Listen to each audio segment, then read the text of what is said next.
Rafael, nós vamos virar a Venezuela? Essa foi a dúvida, a pergunta que eu mais recebi no meu Instagram nos últimos dias, tá? Inclusive, se você não me segue lá, é @scosta_rafael, tá? Então, o vídeo de hoje é para responder essa pergunta. Será que a gente corre o risco de virar a Venezuela? Corre o risco de passar pelo que está passando a Argentina, né? Lembrando que a Argentina e a Venezuela foram dois dos países mais ricos da América Latina nas últimas décadas, né? E hoje, por exemplo, na Venezuela, 90% da população, segundo a ONU, vive na pobreza, tá? Então, hoje eu vou mostrar para vocês o que aconteceu com a Venezuela, com a Argentina, principalmente com a Venezuela, tá? Para que todo mundo, né, todo o que estão vendo esse vídeo, então é importante que você compartilhe ele, possa fiscalizar o governo que está entrando agora, em janeiro de 2023, tá bom? Então, primeiro, vamos entender o que aconteceu com a Venezuela. Tudo começa em 6 de dezembro de 1998, quando Hugo Chávez ganhava a eleição e se tornaria presidente da Venezuela com um discurso orientado à juventude venezuelana com o grande objetivo de melhorar a desigualdade social. Menos de um ano depois de eleito, Hugo Chávez conseguiu, junto ao Congresso, a promulgação da lei habilitante. Rafael, o que é isso? Basicamente, de uma maneira bem resumida, é uma lei que dá poderes ao presidente, no caso, ao presidente venezuelano, de governar por decreto, ou seja, sem a aprovação do poder legislativo. E, com tamanho poder na mão, Chávez começou a nacionalizar várias coisas, vários setores da economia, como, por exemplo, as reservas de petróleo. E com a estatização de setores inteiros da economia, ele começou também a expropriar, ou seja, expulsar as pessoas das suas propriedades privadas, principalmente de empresas estrangeiras. Então, tudo ligado ao petróleo deveria ser do governo e, como você pode ver na imagem, a Venezuela é o país com as maiores reservas de petróleo do mundo.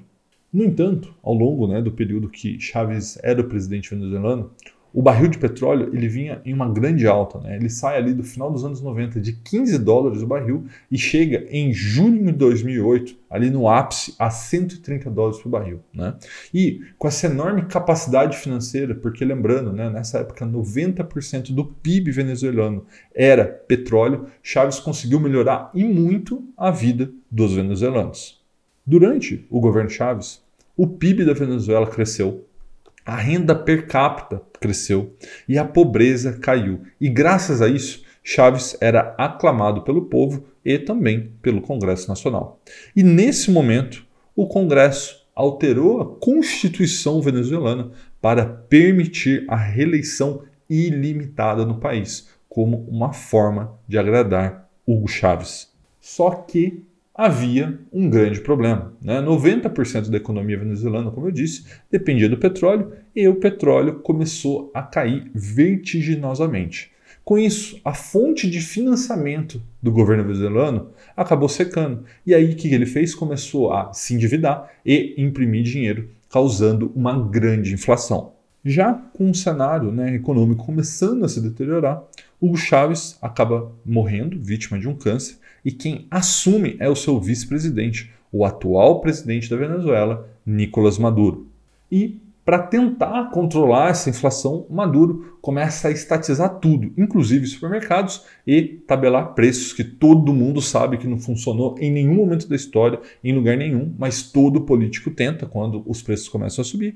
E ao tabelar os preços, é óbvio que, além da inflação, começou a faltar tudo na Venezuela. Para você ter ideia, o tamanho da escassez de alimento que existe na Venezuela, somente no ano de 2017, em média, todos os venezuelanos perderam 11 quilos de peso corporal. Para você ter ideia, eu repeti, todos os venezuelanos perderam em média 11 quilos ao longo do ano de 2017. E nessa foto até antiga, dá para ver o quanto de dinheiro é necessário para se comprar, por exemplo, um frango ou até mesmo um rolo de papel higiênico.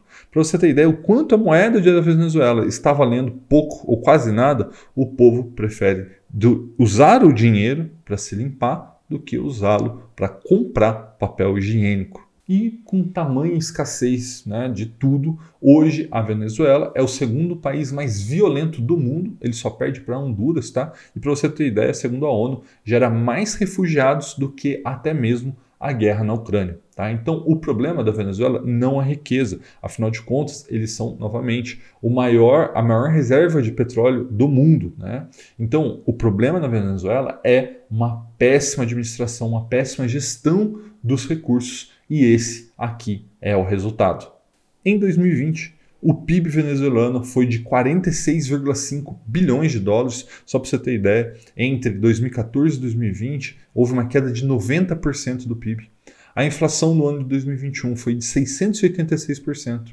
O salário mínimo da Venezuela é de 7 mil bolívares, que é o equivalente a 2,5 dólares. Imagina a pessoa que ganha salário mínimo na Venezuela e trabalha o mês inteiro por menos de 15 reais. Tá? Lá tem 8 milhões de desempregados, que é 29% da população economicamente ativa. Tá? 94,5% da população está na pobreza e lá o coeficiente de Gini é de 0,377. E é importante a gente falar sobre o coeficiente de Gini, né? Vale uma explicação. Quanto menor for esse coeficiente, menor é a desigualdade de um país. Tá? Então, por exemplo, enquanto na Venezuela é de 0,377, no Brasil é de 0,539. Ou seja, existe uma maior desigualdade social no Brasil do que na Venezuela. Só que na Venezuela é tudo nivelado por baixo. Lá todo mundo é pobre. Então existe uma menor desigualdade social porque todo mundo é pobre. Então presta atenção no que eu vou te dizer agora. O problema não é desigualdade social. O problema é a pobreza e ela que deve ser combatida. E tem muita gente por aí que fala que quer combater a desigualdade, só que o problema não é a desigualdade, novamente, é a pobreza. E essa sim deve ser combatida com todo o custo, com todos os esforços por todos, pelos governantes, pela população, tá? E isso claramente não aconteceu na Venezuela. Mas voltando ao tema do vídeo, eu quero deixar uma pergunta para você. Será que nós, brasileiros, e nosso país pode virar uma Venezuela? E a resposta é sim, nós podemos, porque qualquer país do mundo pode tomar as decisões que a Venezuela tomou e, obviamente, se ela tomar essas decisões, qualquer país pode ir pelo caminho que a Venezuela tomou, tá? Então, quer dizer que o Brasil irá por esse caminho? Não, não necessariamente. Eu acho até difícil, mas tem que fazer muita, mas muita coisa errada para que isso aconteça. Então, nós, cidadãos, temos que monitorar, tá? Fiscalizar os políticos para que eles não façam essas cagadas que foram feitas na Venezuela. Então, presta atenção agora que eu vou te falar quais são os principais erros que os governantes podem, né, cometer e que levariam o Brasil ou qualquer outro país para uma Venezuela. Primeira coisa é aumentar os poderes do presidente. Tá? Não tem como fazer isso. O presidente ele tem que ser uma parte do processo decisório e não nunca poder tomar a decisão sozinha, como aconteceu na Venezuela. Né?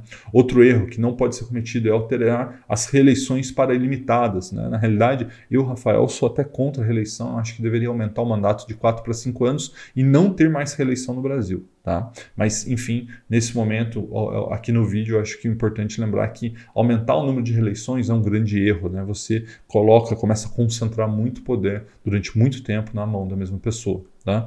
Outro sinal de alerta é estatizar empresas, estatizar setores da economia, também expropriar propriedade privada, começar a controlar preço, furar o teto de gastos, que isso contribuiria para a inflação e isso gera outros problemas, tá? E principalmente monitorar o aumento da corrupção. Então, o fato é que o atual governo eleito, né, o governo do Lula, ele flerta, não quer dizer que ele vai fazer, mas ele flerta com vários fatores que poderiam encaminhar o nosso país para uma venezuelização, tá?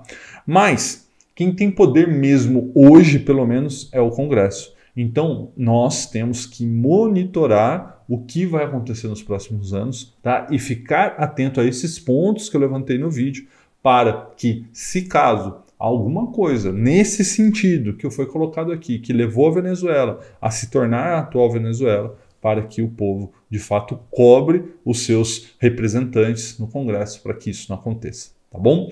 Não esquece de comentar aqui para mim o que vocês acharam do vídeo de hoje, tá? E também comenta aqui para mim. Você acha que o Brasil vai virar a Venezuela, vai virar a Argentina? Ou não, o Brasil vai prosperar nos próximos anos? Né? Tem muita gente que acha isso. Deixa para mim aqui nos comentários, tá? E não esquece de compartilhar esse vídeo com alguém que precisa ver, né? Então, não tem muita gente falando, o Brasil vai virar a Venezuela, mas será que vai? Por que que viraria? A resposta está aqui nesse vídeo, né? Mostrando o que nós temos que fazer para que isso não aconteça, tá? Não esquece de também deixar seu like é muito importante para mim e mostra para o YouTube que esse é um vídeo relevante, ele mostra para o maior número de pessoas, tá? E caso você ainda não seja inscrito, se inscreva e ative a notificação, porque tem vídeo novo toda terça, quinta e domingo, às 18 horas. Um forte abraço e até a próxima!